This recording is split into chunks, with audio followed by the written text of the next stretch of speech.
আপনারা দেখছেন আমন্ত্রণ টিভি, আর আপনাদের সঙ্গে রয়েছি আমি শ্রাবণী। এই মুহূর্তে আবহাওয়ার আপডেট নিয়ে ডিসেম্বরের মাঝামাঝি সময় তো আমরা চলেই এসেছি, আর তার ইতিমধ্যেই কিন্তু পারদ অর্থাৎ তাপমাত্রার পারদ কিন্তু চড়চড় করে নামতে চলেছে। রাজ্যের উত্তর থেকে দক্ষিণ এমনকি পশ্চিমেও কিন্তু পারদ নামছে চড়চড়িয়ে। এর থেকে বাদ যাচ্ছে না কিন্তু শহরবাসীও। কলকাতার তাপমাত্রা আজকে 14 ডিগ্রি সেলসিয়াসের কাছাকাছি।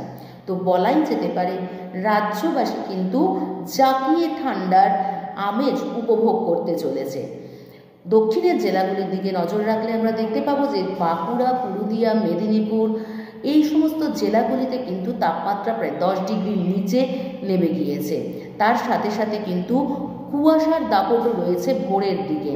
জাঁকিয়ে অর্থাৎ হাড় কাঁপানো ঠান্ডা উপভোগ করছে কিন্তু দক্ষিণের এই সব জেলাগুলি। এর থেকে বাদ যাচ্ছে না পশ্চিমের জেলাগুলিও।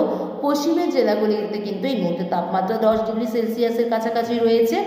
এছাড়া আমরা যদি দেখি উত্তরের দিকে নজর রাখি, তাহলে উত্তরের যে জেলাগুলি রয়েছে বিশেষ করে ওপরের দিকে দার্জিলিং, কালিম্পং, সিকিম এই সমস্ত জেলাগুলিতে কিন্তু আলিপুর আবহাওয়া দপ্তরের থেকে জানানো হয়েছে শৈত্যপ্রবাহ তো থাকছেই, তার সাথে সাথে কিন্তু বরফপাতেরও একটা আশঙ্কা রয়েছে, অর্থাৎ তুষারপাত হবে বলে জানিয়েছে। তাপমাত্রার পারদ কিন্তু আরও নামবে বলে জানিয়েছে আলিপুর হাওয়া অফিস। অর্থাৎ বলা যেতে পারে যে রাজ্যবাসী কিন্তু শীতের আমেজ অর্থাৎ জাঁকিয়ে শীত, যাকে আমরা কনকনে ঠান্ডা বলি, সেটা কিন্তু উপভোগ করছে। তার পাশাপাশি কিন্তু বাদ যাচ্ছে না এর থেকে কলকাতাও কিন্তু ইতিমধ্যে ভালো রকমের শীত পড়ে গিয়েছে।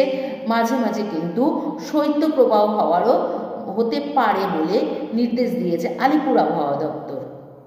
এই ধরনের খবর আরও পেতে হলে আমাদের পেজটিকে অবশ্যই লাইক, ফলো এবং শেয়ার করে দেবেন।